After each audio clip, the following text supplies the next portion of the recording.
তুমি এসো। ওই মহিলাকে যখন ডেকে নিয়ে আসা হলো, ওই মহিলা এসে ওই মৃত মহিলাটার গোসল দেবে বলে সমস্ত জায়গাটা ঘিরে ফেলা হয়েছে। পর্দার ভিতরে পর্দার সমস্ত বিধান মেনে ওই মহিলাকে গোসল দেওয়া শুরু হয়েছে। বিসমিল্লাহির রহমানির রহিম বলে যখন গোসল শুরু করেছে, আস্তে আস্তে ওযু দিয়েছে, নোংরা পরিষ্কার করে দিয়ে গোসল দিয়েছে। সমস্ত পানি যখন মেরে দিয়েছে, মেরে দেওয়ার পরে মাইয়েতকে যখন গোসল দেওয়া হয়, ঠিক গোসল দেওয়া শেষের আগের মুহূর্তে এরকম খাটটা আস্তে করে তুলে নিয়ে এরকম পিঠটা ভালো করে ডলে দিতে হয়। আস্তে আস্তে পিঠটা এরকম ডলে দিতে হয়। ওই মহিলাকে আস্তে করে খাটটা আস্তে করে উঁচু করা হয়েছে। আমার দিকে দেখুন, এভাবে পিঠটা আস্তে পেটটা ডলে দিচ্ছে। যদি কোনো নোংরা টোংরা থাকে ক্লিয়ার হয়ে যাবে, পানি মেরে পরিষ্কার করে দিয়ে ওই গোসল দেওয়া হবে। ভাইরা আমার নামাজিরা, ওই মহিলা মৃত মহিলাকে যখন গোসল দেওয়া হচ্ছে, সুন্দর করে ভালোবেসে মহব্বতের সঙ্গে এরকম করে গোসল দেওয়া হবে যাতে মাইয়াটার কষ্ট না হয়। আমার রাসূল বলেছে, মৃত মানুষ যখন যার জানটা কবজ করা হয় না, শরীরের সমস্ত শিরা উপশিরা সেই জানটা যাওয়ার কবজ হওয়ার সেই কষ্টটা অনুভূতি করতে থাকে, অনুভব করতে থাকে। অর্থাৎ সমস্ত শরীর টাকিয়ে বিষ হয়ে যায়। ওই জন্য আস্তে আস্তে তুলে আস্তে আস্তে নাড়াচাড়া করতে হয়। ওই জন্য কুল পাতা হালকা গরম পানি করে কুসুম কুসুম গরম পানি করে, পানি হলো তরল পদার্থ, আর কুল পাতা দিলে এই তরলটাকে আরো তরলতম করে দেয়, আর ওটা হয়ে যায় আরামদায়ক তরল পদার্থ। আরামদায়ক গরম কুসুম কুসুম করে মাইয়াকে গোসল দেওয়াতে হয়। আস্তে আস্তে সব কিছু মহব্বতের সঙ্গে ভালোবেসে গোসল দেওয়াতে হয়। কত সুন্দর আপনার আমার নিয়ম। আপনি মদ খাচ্ছেন দাঁড়িয়ে পেশাব, সেই দিনে দুজনে কম্পিটিশন করে, মুসলমানের ঘরের ছেলে কম্পিটিশন করে পশ্চিম দিকে মুখ করে পেশাব খাচ্ছে। আমি শুধু চিন্তা করছি, আহা বড় বড় ছেলে,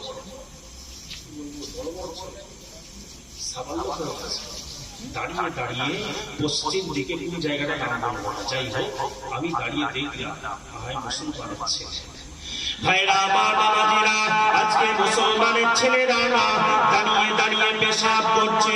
আমার রাসূল বলেছেন, যদি সেখানে অসুবিধা থাকে, সেখানে বসতে যদি অসুবিধা থাকে, সেই জায়গাটা নোংরা যদি থাকে, আপনি বসলে আপনার গায়ে নোংরা লেগে যাবে, এরকম যদি কিছু থাকে তাহলে আপনি দাঁড়িয়ে করতে পারেন।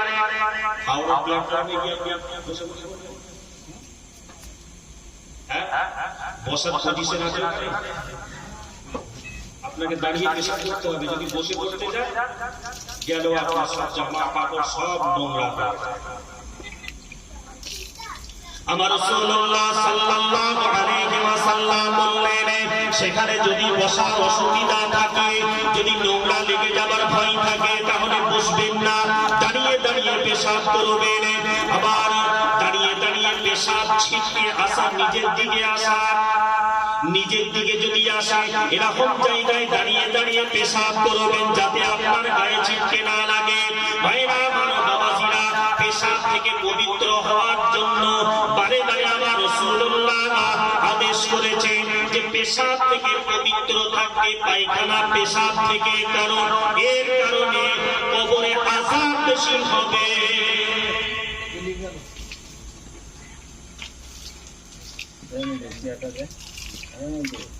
পেশাব করে দুলুক দেওয়ার কথা, এটা সুন্দর। দুলুক দিলে কি হবে, আপনার অর্থাৎ দেখবেন 20 ফুটের একটা ডেলিভারি পাই, যখন আপনি এই পার থেকে বেশি চালিয়ে ওই পারে ডেলিভারি দেবেন, যখন এই পারে মেশিন বন্ধ করে দেবেন, সঙ্গে সঙ্গে পাইপের পানিটা কি ক্লিয়ার হয়ে যাবে, হবে না, তাতে এখনো কিছু অবশিষ্ট থাকবে। সেজন্য আমার রাসূল বলছেন পেশাব করার পরে ওটা হলো জীবাণু আছে পেশাবটা গায়ে না লাগে, নোংরা হবে, অপবিত্র হবে এবং জীবাণু আছে। বিজ্ঞান বলছে ও থেকে অনেক রোগ আসে, পবিত্র থাকবে। অর্থাৎ হুলুক নিলে অবশিষ্ট যেটা থাকে ওটা ক্লিয়ার হয়ে যায়। তারপর আপনি পানি ব্যবহার করুন, পানি নিয়ে খেয়ে ফেলবেন। সুন্দর, কত সুন্দর সিস্টেম।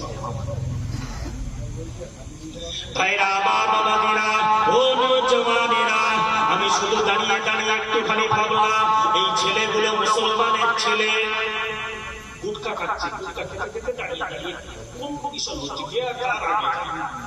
আমি শুধু দাঁড়িয়ে দাঁড়িয়ে ভাবো না, এরা মুসলমানের ঘরে জন্ম নিয়েছে বলে এরা মারা গেলে এদেরকেও ভালো করে গোসল দেওয়া হবে, এদেরকেও ভালোবেসে কাফন পড়ানো হবে, ভালো করে জানাজা নামাজ আদায় করা হবে, সুন্দর করে চারটি মানুষ কাঁধে করে নিয়ে গিয়ে আস্তে আস্তে ওই কাঠের গাড়ি করে, এখন তো সিনেমারে অ্যালুমিনিয়ামের গাড়ি হয়ে গিয়েছে, যুগ পাল্টে গেছে বাবা, এখন কাঠের গাড়ির বদলে অ্যালুমিনিয়াম হয়ে গেছে।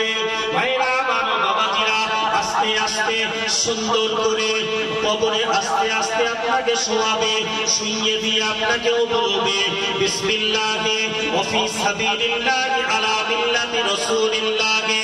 ভাইরা বাবাজিরা, ওই নেশাগ্রস্ত মানুষটা যখন মারা যাবে ওকেও বলবে, ওই নেশা অর্থাৎ ব্যভিচারকারী যখন মারা যাবে ওকেও বলবে, কারণ একটাই মুসলমানের ঘরে জন্ম নিয়েছে। ছোট্ট বয়সে হাতে পয়সা পড়ে গেছে, বাইক এমন চালাচ্ছে, কি অবস্থা, হাত জোর করে বলছে ওইভাবে বাইক চালাবেন না ভাই। কানে আবার হেডফোন দিয়ে আছে, যদি কেউ কিছু বলে শুনতেও পাবে না, শুনতেও পাবে না। হেডফোন দিয়েছে, কানে হেডফোন দিয়েছে, শুধু তাই নয়, ডিজে চলছে, ডিজে এমনি চলবে না, এমনিও হবে না, ডিজে ডিজে অবস্থায় গাড়ি চালিয়ে চালিয়ে ওই রকম যুবক জওয়ানেরা অ্যাক্সিডেন্ট হয়ে স্পট হয়ে যাচ্ছে, মারা যাচ্ছে স্পটে। গান শুনতে শুনতে ওই অবস্থায় ওই মারা যাওয়ার পর কোথায় যাবে বুঝতে পারছেন? হাত জোর করে বলছি যুবক ভাইরা, জওয়ান ভাইরা, হাত জোর করে বলছি, আমি তোমাদের ভাই, হাত জোর করে বলছি, ওই রকম হেডফোন কানে দিয়ে গান শুনতে শুনতে রাস্তাঘাটে চলাফেরা করবে না, নাপাকি অবস্থায় রাস্তাঘাটে চলাফেরা করবে না। কখন কোন সময় কোথায় কখন মওত তোমার লেখা আছে তুমি জানো না, ওই অবস্থায় যদি তোমার মওতটা হয়ে যায় তোমার সারা জীবন বরবাদ হয়ে যাবে, পরকাল বরবাদ। ভাইরা বাবাজিরা, ওই যখন আস্তে আস্তে এভাবে ওই মহিলা যখন এভাবে মৃত মহিলা গোসল দেওয়ার সময় পেটটা এরকম গলে দিচ্ছে, গলে দেওয়ার সঙ্গে সঙ্গে এরকম হাঁটার দিকে দেখুন, এরকম হাতটা গুরুদের কাছে যখন চলে এসেছে, গুরুদের কাছে যখন চলে এসেছে, মনে মনে একটা মন্তব্য করেছে, শুধু মনে মনে করেনি এবং মন্তব্যটা বলেও ফেলেছে। ওই সময় ওই জীবিত মহিলার হাতটা আর মৃত মহিলার গুরুতে চিটকে গেছে, আটকে গেছে, হাতটা এখান থেকে আর ছাড়াতে পারছে না।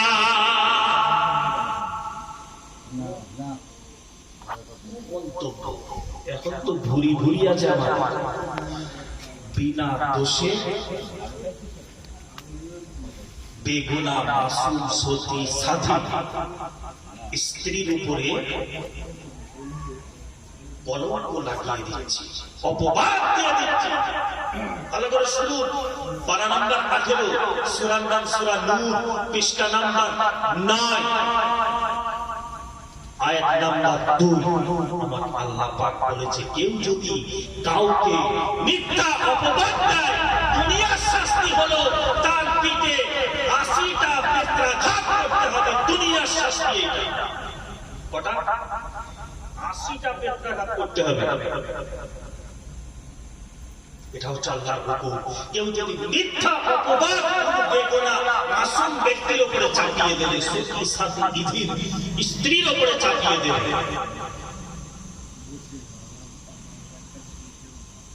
দুনিয়ার শাস্তি হলো 80টা বেগুনা। যদি আল্লাহ মাফ করে দেয় দুনিয়ায়, পরকালে বেঁচে যাবে। যদি দুনিয়ায় মাফ না হয়, কিয়ামতের দিনে আল্লাহ পাক ওইখানে গিয়ে পকড়াও করবে। ভাইরা বাবাজিরা, ও জওয়ানেরা, ওই মৃত মহিলাটার ওই জায়গায় যখন হাতটা আটকে গেছে, অনেক চেষ্টা প্রচেষ্টা করার পরে হাতটা তিনি ছাড়াতে পারছেন না। এরকম ভাবে হইচই লেগে গেছে। ওই গ্রামে যখন গুজব উঠে গেল,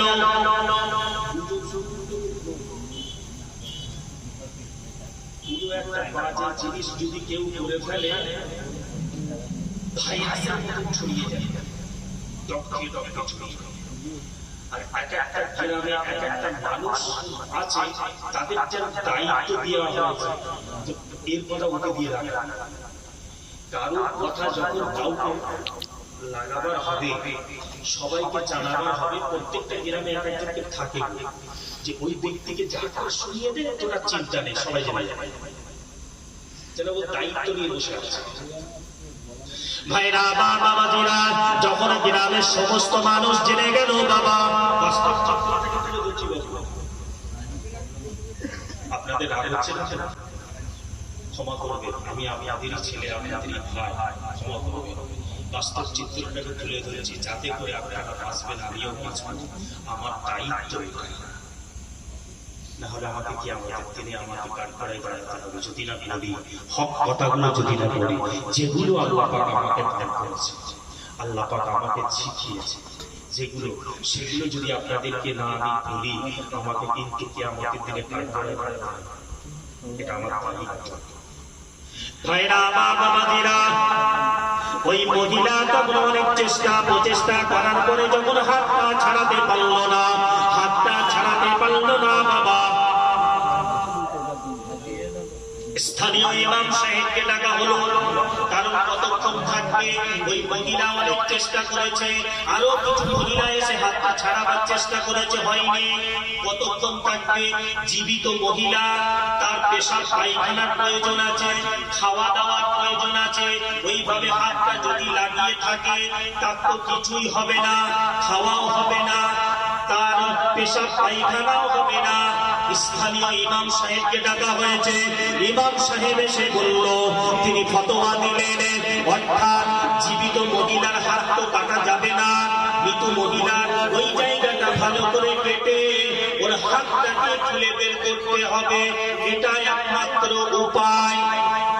যখন এই ফতোয়া দিয়ে ইমাম সাহেব চলে গেল, বাবা তখন যে মহিলার স্বামী, যার স্ত্রী মারা গেছে, ওই স্বামী তখন বলছে, আমার স্ত্রী দুনিয়ার বুকে ইন্তেকালের আগে পর্যন্ত আমার স্ত্রী দিনদারি ছিল, দিনদারি ছিল, এত ভালো মানুষ ছিল, আল্লাহওয়ালা ছিল, আমার স্ত্রীর ওই জায়গা আমি কাটতে দেব না। তখন ইমাম সাহেব বলছে, তাহলে আর একটা উপায় আছে, সেটা হলো জীবিত মহিলার হাতের কবজি পর্যন্ত কেটে দিতে হবে। তখন ওই জীবিত মহিলার স্বামী বলছে, তোমার গ্রামে গোসল করার মতো, গোসল দেওয়ার মতো কোনো মহিলা পাওয়া যায়নি, পাশের গ্রাম থেকে আমার স্ত্রী এসে তোমার উপকার করতে এসে তার হাতটা কেটে ফেলবে, আমি স্বামী হিসাবে আমি কোনোদিন অনুমতি দেব না। এভাবে শুরু হলো পেঁচার, এভাবে তর্ক বিতর্ক শুরু হলো। তর্ক বিতর্ক শুরু হওয়ার পরে সকলে মিলে সিদ্ধান্ত নিল, যে এলাকার ওই জগৎ বিখ্যাত ইমাম মালিক রাহমাতুল্লাহ আলাইহি হুজুরের কাছে খবর দেওয়া হলো। বাবাজি আমার ভাইরা, ইমাম মালিক রাহমাতুল্লাহ আলাইহি হুজুরের কাছে যখন খবর দেওয়া হলো, হুজুর এলেন। হুজুর এসে বললেন, সকলে সরে যাও, ওই জীবিত মহিলা এবং মৃত মহিলা দুজনকে একটা ফাঁকা জায়গায় নিয়ে এসো। ফাঁকা জায়গায় নিয়ে এসে তাদেরকে পর্দার অন্তরালে রাখো, পর্দার সমস্ত বিধানকে মেনে নিয়ে তোমরা ওই জায়গায় দুটো মহিলাকে রাখো, আমি বাইরে থাকবো। এভাবে সমস্ত মানুষ চলে গেল। ওই জীবিত এবং মৃত মহিলা দুজনকে বাইরের দিকে নিয়ে এসে ঘিরে দেওয়া হলো। ওই ঘেরার পর্দার অন্তরালে মহিলা দুইজন আছেন, পর্দার বাইরে ইমাম মালিক রাহমাতুল্লাহ আলাইহি হুজুর দাঁড়িয়ে আছে। এমন সময় ইমাম মালিক রাহমাতুল্লাহ আলাইহি হুজুর আবার বললেন, ও জীবিত মহিলা, তুমি এবার বলো বলো বলো বলো, তুমি প্রথম থেকে কি বলেছো এবং কি কি করেছো, একটা একটা করে আমাকে বলতে শুরু করো। বলে হুজুর, আমি এরকম করেছি, এই বলেছি, এই দোয়া করেছি, বিসমিল্লাহির রহমানির রহিম বলে শুরু করেছি, তারপরে দোয়া করেছি, এরকম গোসল দিয়েছি, ওযু দিয়েছি, খেলাল করিয়েছি, আস্তে আস্তে সব বললেন। বলে তাহলে তোমার হাতটা কিভাবে আটকে গেল? বলে জীবিত মহিলা বললেন, আমি ওই হাতটা যখন ওই মহিলা পুরুকে যখন দিয়ে দিয়েছি, আমার হাতটা এই জায়গায় আটকে গেছে, এখন পর্যন্ত আমার হাতটা আমি ছাড়াতে পারিনি। ইমাম মালিক রাহমাতুল্লাহ আলাইহি হুজুর আবার বললেন, ও মহিলা, তুমি মিথ্যে কথা বলছো, সত্য কথা বলো, না হলে কি আমার গায়ে ধরা পড়ে যাবে। বলবেন না সুবহানাল্লাহ? তুমি মিথ্যে কথা বলছো, সত্য কথা বলো, না হলে কিন্তু আমার গায়ে ধরা পড়ে যাবে। আল্লাহর ওলিদের ব্যাপারে আছে তো নাকি? আল্লাহর ওলিদের ব্যাপারে মানুষ বিশ্বাস করতে চায় না। আল্লাহ আল্লাহর ওলি মানুষদের অন্তরের চোখ আল্লাহ খুলে দিয়েছে। আল্লাহ তাআলা সত্যি কথা বলে। এখন তো মানুষ বিশ্বাস করে না।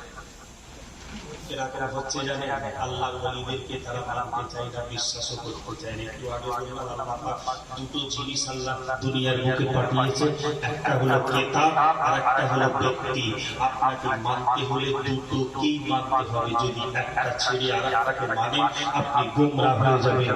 আরেকটাকে ছেড়ে যদি আপনি আরেকটাকে মানেন, আপনি গোমরাহ হয়ে যাবেন। আপনাকে মানতে হলে দুটোকেই মানতে হবে। আল্লাহ ওয়ালা, আল্লাহর ওলিরা হাক্কানি আলেম, হাক্কানি আলেম হতে গেলে দুই ধরনের বিদ্যা অর্জন করতে হবে, ইলম অর্জন করতে হবে। ইলমে জাহিরি, ইলমে বাতিনি, দুটো শিক্ষায় শিক্ষিত হলে তবে সে হাক্কানি। একজন হাক্কানি আলেমের দাম আল্লাহ পাকের কাছে অনেক বেশি, অনেক বেশি, অনেক বেশি। ভালো করে বুঝবে, কিয়ামতের ময়দানে